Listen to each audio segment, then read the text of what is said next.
Kisah kesaktian dan kehebatan Mahapatih Gajah Mada sebelum menjadi patih besar di kerajaan Majapahit. Dikisahkan pada suatu hari ada seorang anak kecil pengembala kambing di sebuah desa kecil, yang dimana pengembala kambing ini mempunyai ciri khas seorang kaum Sudra yang penakut. Kaum Sudra yang penakut ini, ketika dia mengembalakan kambing, dia mendapati kambingnya yang terlepas dari rombongannya. Nah, ketika dia sibuk mencari satu kambing yang lepas dari kelompoknya tadi, dia mendapati ular besar yang sedang memangsa kambingnya tadi yang hilang tadi. Dengan hati sedih, Gajah Mada kecil meratapi nasibnya, mengapa keteledoran dia sampai terjadi. Dan hikmahnya dari kehilangan seekor kambing yang dia gembalakan tadi adalah selamatnya seorang pertapa yang di kemudian hari menjadi guru spiritual seorang Gajah Mada muda. Orang itu adalah anak dari Ronggolawe. Tidak tercatat jelas dia seorang anak Ronggolawe, tetapi beberapa sejarah menyatakan bahwa guru spiritual dari Gajah Mada adalah seorang putra tunggal mendiang Ronggolawe yang diasuh oleh kakek dari ibu atau mertuanya Ronggolawe. Ketika Ronggolawe sebelum gugur dalam melawan tentara Majapahit dalam pemberontakan, dia sempat berpesan Ronggolawe ini kepada istrinya bahwa anaknya kelak harus diasuh oleh orang tua istrinya, agar tidak diasuh oleh ayah kandung Ronggolawe sendiri, yaitu Arya Wiraraja, agar di kemudian hari anak Ronggolawe ini tidak menjadi senopati seperti dirinya, tetapi mengharapkan anak Ronggolawe ini menjadi seorang pertapa dan pemuka agama. Kembali lagi kepada cerita si Gajah Mada kecil ini. Gajah Mada telah menyelamatkan nyawa seorang pertapa ini melalui kambingnya yang terlepas tadi, sehingga ular besar tersebut tidak menerkam seorang pertapa, namun menerkam kambingnya yang terlepas tadi. Singkat cerita, si pertapa tersebut berterima kasih kepada Gajah Mada kecil dan mengangkatnya Gajah Mada kecil menjadi putra atau anak didiknya seorang pertapa ini.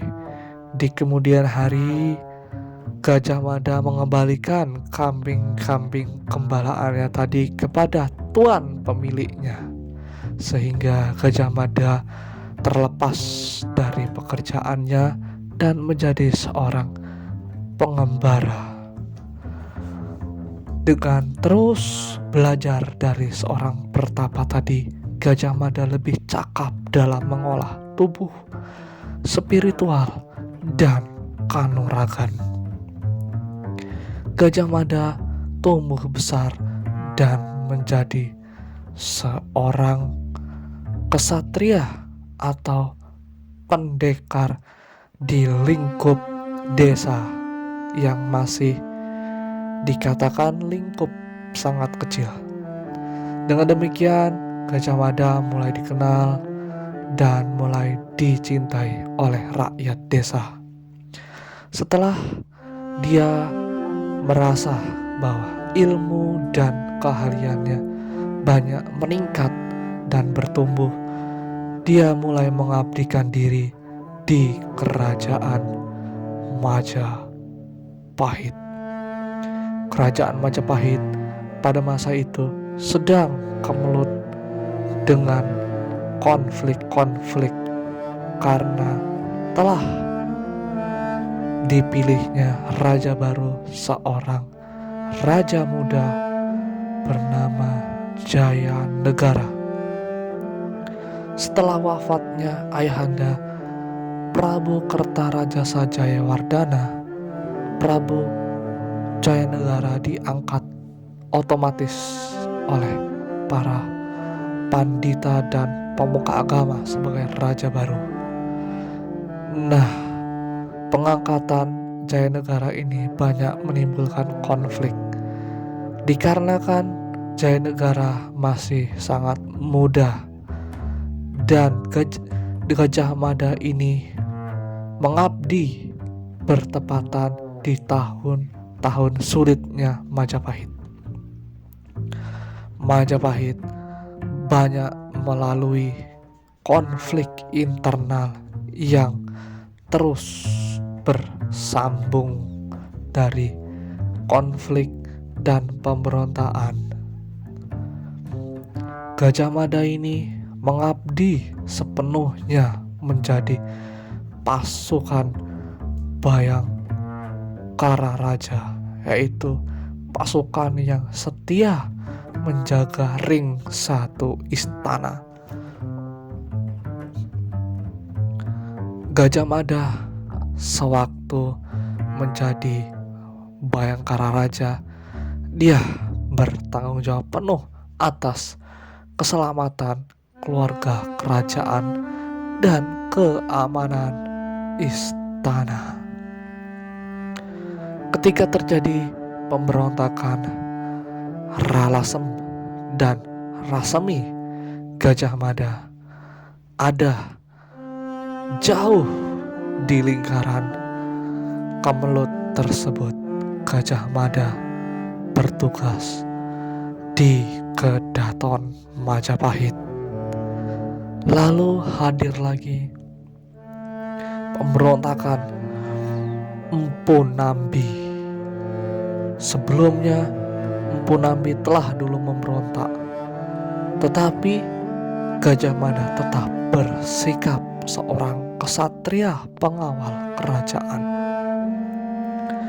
Baru tibalah saatnya di mana pemberontakan Dharma Putra Rakuti yang telah menyebabkan keluarga raja mengungsi dan terusir dari istana melalui pintu rahasia Kedaton Majapahit. Gajah Mada mampu melarikan seorang Raja Jayanegara beserta keluarga kerajaan mengungsi di sebuah desa.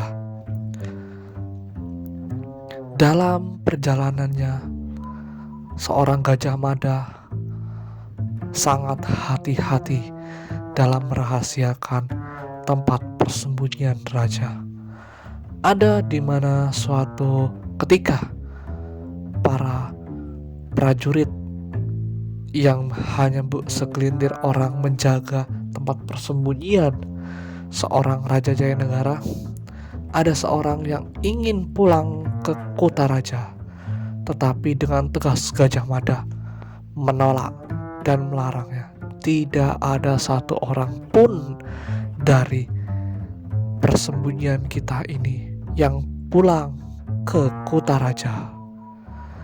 Setelah melarang seorang prajurit tersebut memberontak dan lalu ditumpas oleh Gajah Mada. Begitu rahasianya tempat itu sehingga Gajah Mada melindunginya dengan sepenuh tenaga dan konsentrasinya. Lalu singkat cerita, Sampailah Gajah Mada di Kutaraja dan menghimpun kekuatan para senopati yang masih setia kepada raja, sehingga Gajah Mada membuat koalisi untuk merebut kembali tahta Majapahit yang sah. Melalui senopati-senopati yang masih setia kepada raja, Gajah Mada merebut kembali istana. Setelah menumpas pemberontakan Rakuti, Gajah Mada lalu mengkosongkan istana dari seorang pemberontak dan komplotannya. Setelah situasi aman, lalulah Gajah Mada membawa pulang Prabu Jayanegara ke istana beserta keluarga raja. Disinilah nama Gajah Mada seketika melambung menjadi juru selamat istana yang sangat dieluk-elukan oleh rakyat Majapahit.